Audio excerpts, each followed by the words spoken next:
Hi, well, our very first guest for the day is from the Encouragement Center. We have the founder, one of the co-founders, Tina Marino, and also CC Stone.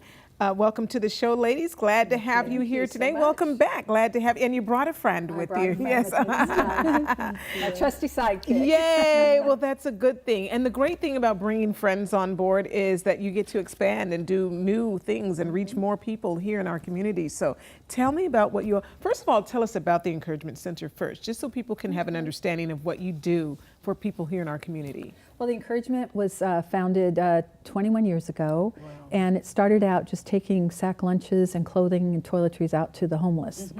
And then pretty soon, over a couple of years, we would be out on the streets, stopping the car and feeding the homeless. And people that had a roof over their head would come out and say, "Can you help us too?"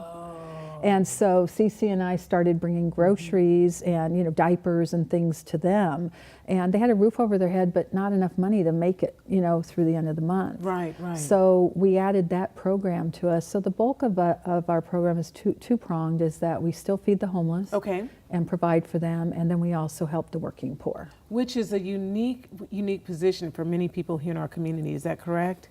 That's right. Yeah, so tell me, help others understand exactly what you mean by working poor, because it almost sounds like an oxymoron, but it's something that's very, very prevalent in many individuals' lives. Well, and especially here in Southern California, where the cost of living is so much.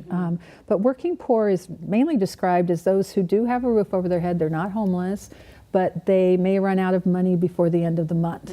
A lot of times it's shared housing with a couple of single moms or roommate situation, and they're just barely scraping by. And so we provide them with groceries. We used to do groceries more often, but now we give them a grocery card and let them have the dignity of shopping for the kind of food that they want. We also give them gas cards. And if we can, we help with prescription coverage or rent. If we have the resources, we help them with rent too.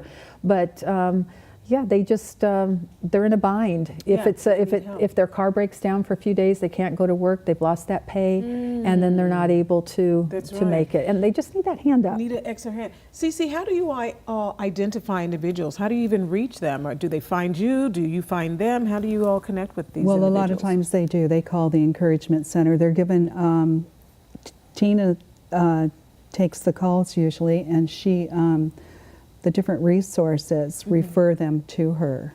So that's how a lot of them get in touch with the Encouragement Center. And so do you find people, once you help them, do you find sometimes they come back, or do they refer other individuals? Oh, they always come back. Really? They always come back, yes. Okay. Yeah. I see. A lot of them are just one paycheck away from being homeless. And it doesn't take much, so just anything can happen. Right. Yeah. And so for individuals, of course, you need help to try to keep this going. So what can our community do to help you all? Well, one of the things we have a realtor friend of mine who every year she hosts a party at Christmas time for her clients, her neighbors. It's like an open house. And she asks them to bring a gift card, a check, cash, or non-perishable groceries. And then she gives them to us, and then we disperse them to other people. Oh, that's good. I think one of the main things that's really important for people to know is that everyone helps at Thanksgiving and Christmas, but these people need help all year round. That's true. That's so true. Because everyone's willing to help at Christmas. But then, through the rest of the year, it's kind of threadbare for them. Yeah. So if people want to help, what can they do? How can they reach you all? They can call us.